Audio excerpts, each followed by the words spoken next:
Hello, all my Homestead Roadies. This is the Homestead Road Podcast, and I'm your host, Thomas Wallach. And with us today, we have my lamb with Homestead Road.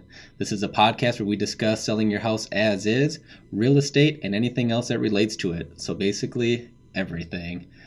Homestead Road wants you to feel the joy of selling your house as is. Also, please like, share, and subscribe to our channel. Mai, thanks for jumping on this podcast with us today. We do appreciate it. And so why don't you just tell us a little bit about your position and the company you're with? Yeah, thanks for having me. My position for the company is inspections and valuation. We'd like to see what we're buying and what we're getting ourselves into. So it's just our due diligence, just like anybody else that's buying a home, they want to do their own due diligence, and I do the due diligence part for Homestead Road. Awesome. So you're in inspections. Why would someone or somebody from our audience ever need an inspection?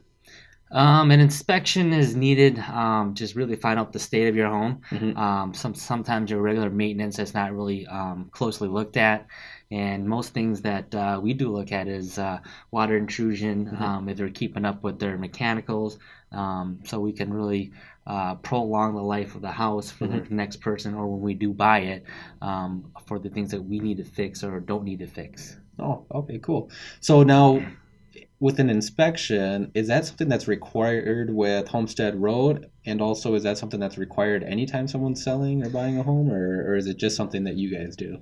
Well, it's nice to know what people are buying. So when you buy a house, you want to inspect it, see what you're buying, and also when you sell your house, you want to have simple inspection so you know what you're selling. So the process with us is once we get a purchase agreement, and then they send me out to do the analysis for repairs, inspections, and valuation. And most things I look for just a lot is a repair cost, and that could get pricey real fast.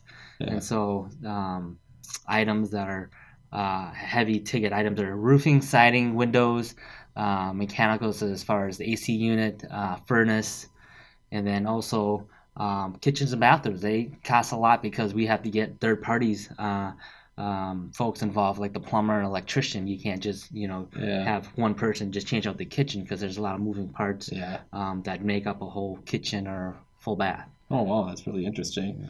Why don't you walk me through a little bit of your process? So for Homestead Road, it sounds like there's someone that comes out, they look at the house originally, and then if they're interested in purchasing it from the client or the individual, then you come out to do an inspection. Sure. So why don't you walk us through a little bit of that process of, once you have to get there for the inspection, what is it that you're doing? Like, do they need to be there? Is it you on your own? How does that Sure.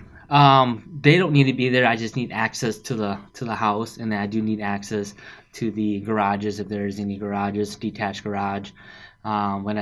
Usually what I do is I do measure every single house, and so measurements, and then the square footage could be off, and so that's why we measure every house. So sometimes people put additions on, they didn't pull a permit, and then you've got more square footage, and we won't be able to give you credit for the extra square footage.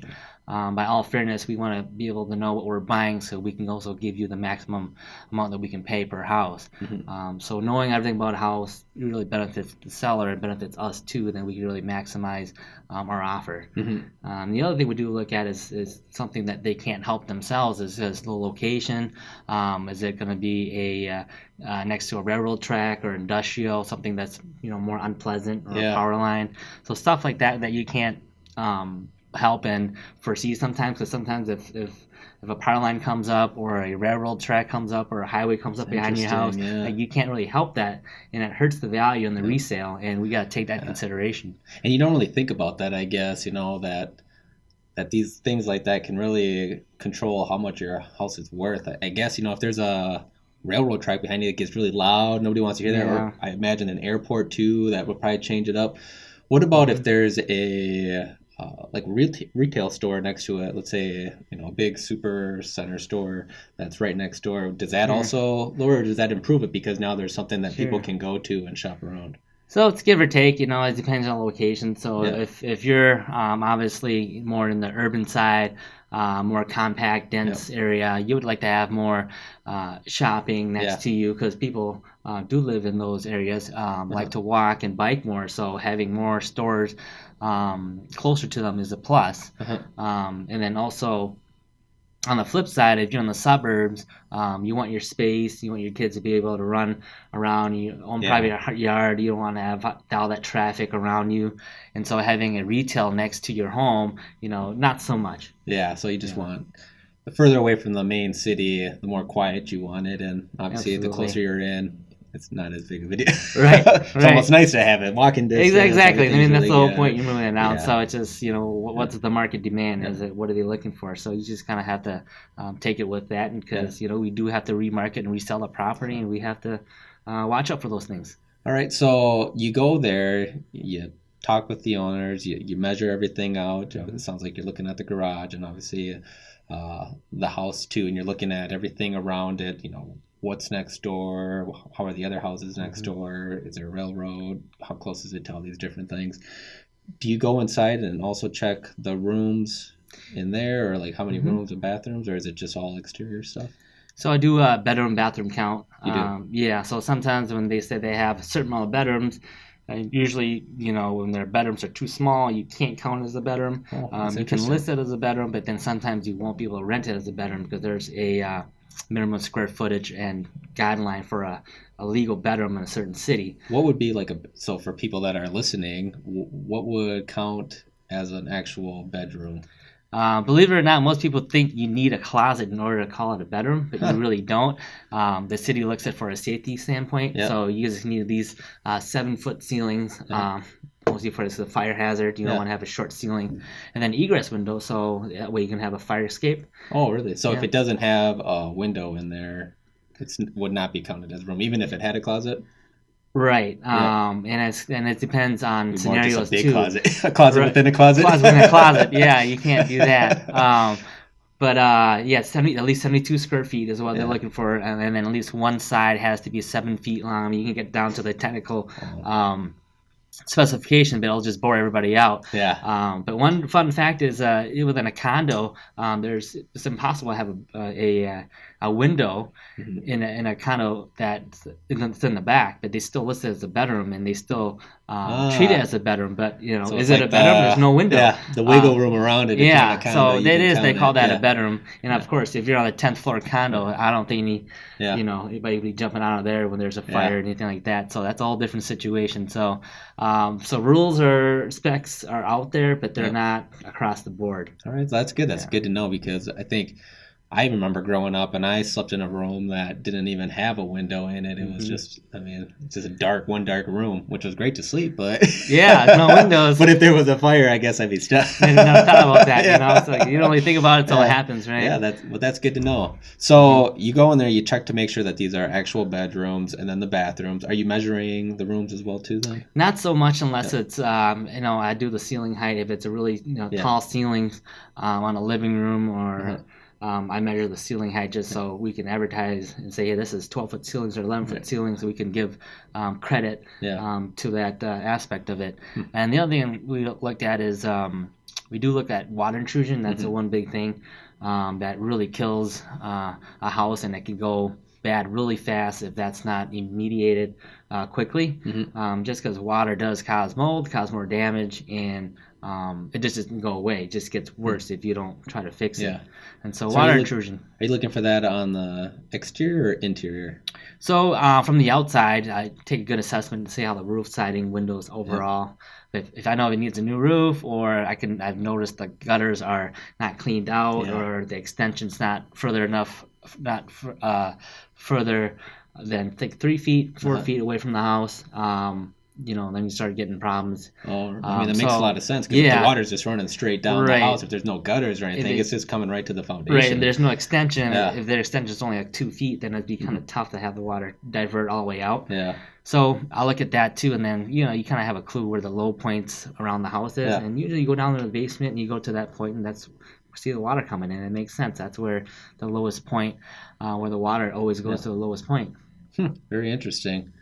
Do you, when you're doing an inspection, do you pay attention to the age of let's say like the kitchen or the updates in the house? Do you pay attention to like this looks something more 90s, or it looks like it's very outdated, or this looks brand new? Does that matter at all in the inspection, or are you just looking for structural stability stuff? Mostly structural because that's the big ticket Yeah. items.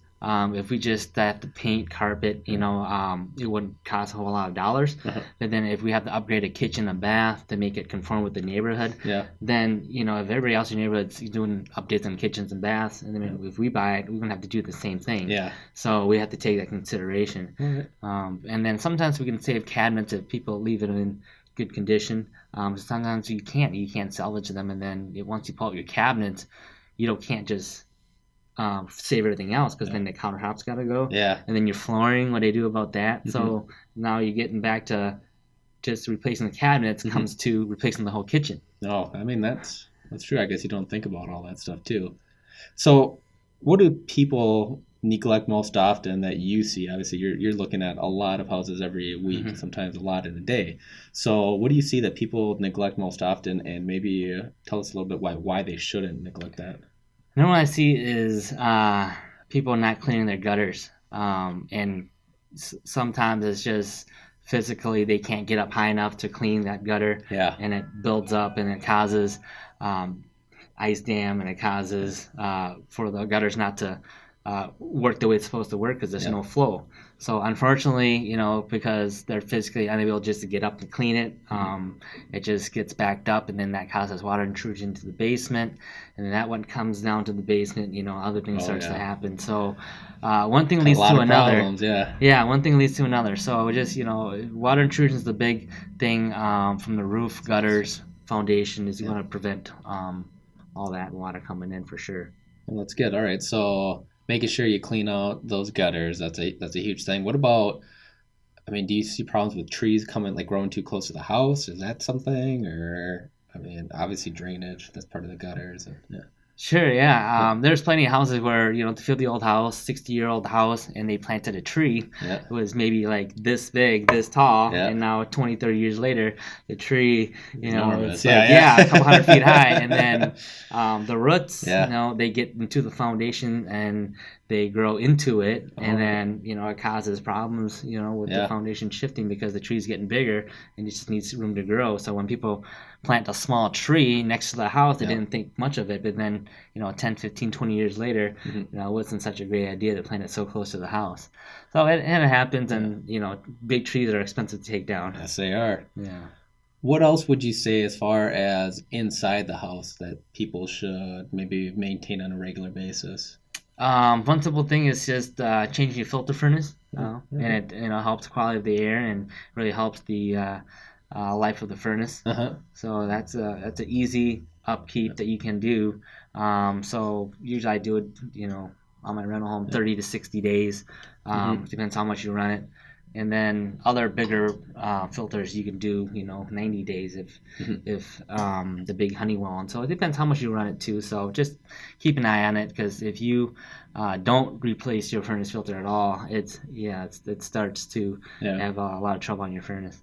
And that's something that's pretty simple too. If you just remember, I imagine just even changing them out every couple months, or at least even with the seasons, as the seasons change, you change them out. Sure. It'd probably make a huge difference as well too. Who inspires you to be a better person, or to be better at what you do, I guess? Well, I think it's not one person, just like the whole industry as all. And if we can educate and let more people know, if we can save a lot of these houses that go in such a bad condition, because it costs so much money to rehab a house when it's in really bad shape. So I just, for me, for the industry, I just like to have less houses in poor condition. It motivates me to keep the community up, and then with poor houses that are abandoned and nobody's picking them up, and it just sits there, it creates more traffic, more crimes, people squatting. It's just bad for everybody, bad for the whole community. So we can all help each other upkeep the house, and if you need to sell a house for whatever circumstance, don't just abandon it. Call someone, call us, there's always someone that can reach out and help. So just don't let a property just go to shame, because then it's just more expensive for everybody. It's true. Very true. Well, Maya, I just want to thank you for jumping on this podcast with us today. Also want to thank all you Homestead Roadies for listening. And again, please like, share, subscribe to our channel, and also comment down below. Let us know if there's something that you want us to talk about, or any other topics that you think would be great for our channel. Again, Homestead Road wants you to feel the joy of selling your house as is.